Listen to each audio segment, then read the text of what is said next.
Hello everyone, welcome back to Tech TV. In today's tutorial video, I'm going to guide you through how to sign up for Salesforce account. Watch the tutorial till the end and don't forget to subscribe to our channel by hitting that subscribe button. Also press the notification bell icon so that you'll never miss another upcoming upload from us. Start off by opening up a web browser in order to sign up or create a Salesforce account. In order to create a new account on Salesforce, go to the URL box and type in developer.salesforce.com and press enter on your keyboard. Now, click on the sign up button at the top right hand corner from the main home page.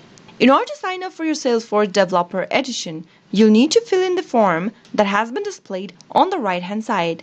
Enter your first name in the first text box and on the next field type in your last name. Now enter your email on the next field and make sure to enter a valid email address that you have access to. Once you are done, select your role from the drop down and type in your company name that you are working with.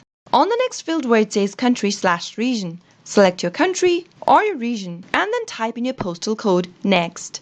After you are done, create a username for yourself. Once you type in your username, click on Sign Me Up button. Now you'll need to confirm your email address that you just registered with. Open up a new tab and check your email inbox. And make sure to open up the same email that you used while registering. You'll receive an inbox from developer@Salesforce. Simply open it up and click on Verify Account in order to verify your email address.